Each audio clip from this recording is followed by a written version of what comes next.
Assalamualaikum warahmatullahi wabarakatuh. Baiklah, sebelum memulai kuliah kita pada sore ini, saya persilahkan berdoa sesuai agama masing-masing.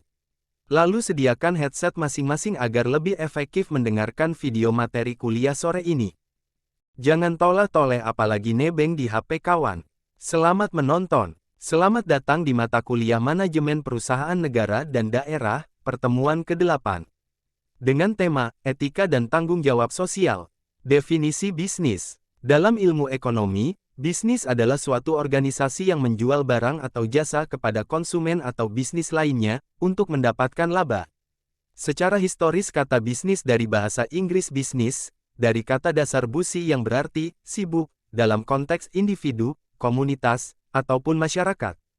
Dari penjelasan di atas, dapat disimpulkan bahwa setiap aktivitas yang menjadikan orang lain sibuk dan berorientasi pada laba dapat dikatakan bisnis. Contoh, Topan Dilano dengan aktivitas jual beli HP yang menjadikan dia harus memanage waktu itu juga bisnis. Warung emak dengan segala barang yang dijual itu juga bisnis. Sehingga emak harus mengatur waktu kapan buka dan tutup. Definisi tanggung jawab sosial atau disebut juga CSR. CSR adalah memiliki suatu tanggung jawab terhadap konsumen, karyawan, pemegang saham, komunitas dan lingkungan dalam segala aspek operasional perusahaan. Seperti terhadap masalah-masalah yang berdampak pada lingkungan seperti polusi, limbah, keamanan produk dan tenaga kerja. Kita mungkin seringkali mendengarkan kalimat, CSR PT Timah, CSR PT Gudang Garam, dan CSR perusahaan lainnya. Atau bahkan kita adalah salah satu penerima manfaat dari CSR tersebut. Bahkan terkadang dari kegiatan mahasiswa kita seringkali mengajukan proposal bantuan kegiatan sosial seperti pembangunan jalan, pembangunan masjid, bantuan hewan kurban dan lainnya dari perusahaan-perusahaan yang ada di sekitar kita. Bentuk-bentuk implementasi CSR ada 4. Pertama, konsumen. Kedua, karyawan. Ketiga, komunitas dan lingkungan, dan keempat, kesehatan dan keamanan. Implementasi CSR pada konsumen dalam bentuk penggunaan material yang ramah lingkungan, tidak berbahaya, serta memberikan informasi dan petunjuk yang jelas mengenai pemakaian yang benar atas produk-produk perusahaan, termasuk informasi atas suku cadang dan pelayanan purna jualnya serta informasi lain yang harus diketahui konsumen. Bentuk implementasi CSR pada karyawan, dalam bentuk persamaan hak dan kewajiban atas seluruh karyawan tanpa membedakan ras, suku, agama, dan golongan. Karyawan mendapat penghargaan berdasarkan kompetensi dan hasil penilaian prestasinya.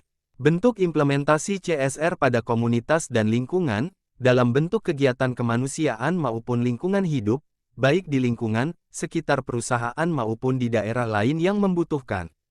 Kegiatan terhadap komunitas ini antara lain berupa kegiatan donor darah dengan melibatkan seluruh karyawan memberikan bantuan kepada daerah yang terkena musibah.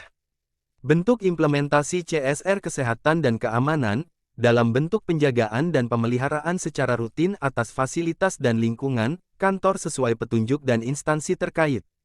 Fungsi CSR ialah buat melaksanakan tugas serta tanggung jawab sosial dan lingkungan, bagi para pelaku usaha atau industri. Mengapa harus ada CSR? Monggo dijawab setelah video ini. Lingkup tanggung jawab sosial perusahaan ada 4. 1. Keterlibatan perusahaan dalam kegiatan-kegiatan sosial yang berguna, bagi kepentingan masyarakat luas. 2. Keuntungan ekonomis. 3. Memenuhi aturan hukum yang berlaku dalam suatu masyarakat. 4. Hormat pada hak dan kepentingan stakeholder. Berikut penjelasan dari keempat lingkup tanggung jawab sosial. Keterlibatan perusahaan dalam kegiatan-kegiatan sosial yang berguna bagi kepentingan masyarakat luas maksudnya adalah, kegiatannya dapat berupa pembangunan rumah ibadah, membangun prasarana dan fasilitas sosial dalam masyarakat, menjaga sungai dari polusi, pemberian beasiswa, menjalin kemitraan antara pengusaha besar dan kecil untuk mengurangi ketimpangan sosial.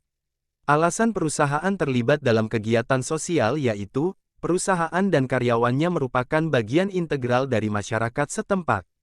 Perusahaan akan lebih menyatu dengan masyarakat sekitar, sehingga ada rasa memiliki dari masyarakat terhadap perusahaan. Ruang lingkup yang kedua, keuntungan ekonomis. Karena akan menimbulkan citra positif bagi perusahaan, Hal ini akan membuat masyarakat lebih menerima kehadiran produk perusahaan. Ruang lingkup ketiga, memenuhi aturan hukum yang berlaku dalam suatu masyarakat, baik dalam kegiatan bisnis atau kegiatan sosial, agar bisnis berjalan secara baik dan teratur. Ruang lingkup keempat, hormat pada hak dan kepentingan stakeholder atau pihak-pihak tertentu yang terkait dengan kepentingan langsung atau tidak langsung dengan kegiatan bisnis suatu perusahaan. Tujuan tanggung jawab sosial perusahaan atau CSR. 1. Menjaga nama baik dan citra perusahaan. 2. Solusi UTK menyelesaikan masalah yang terjadi di sekitar lingkungan. 3. Menjaga hubungan baik dengan stakeholder.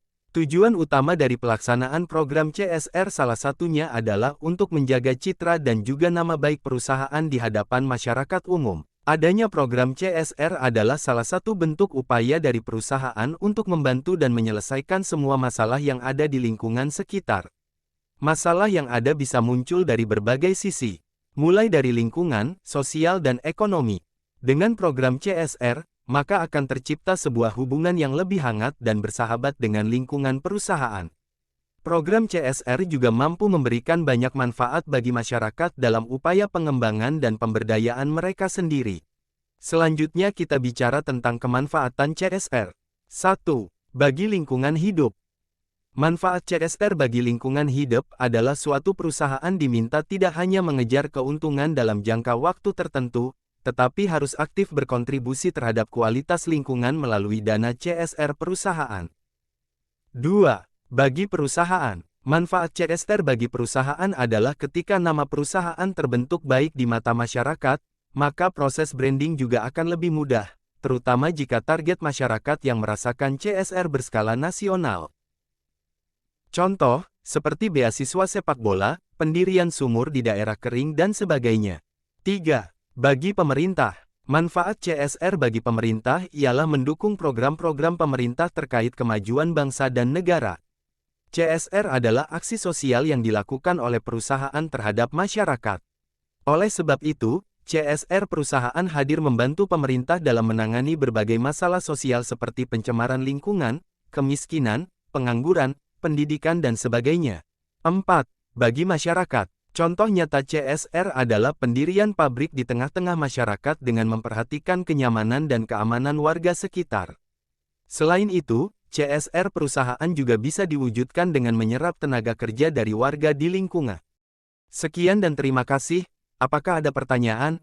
Jika tidak ada maka saya akan bertanya kepada Anda dari hasil listening video teks yang Anda dengarkan dan Anda lihat barusan.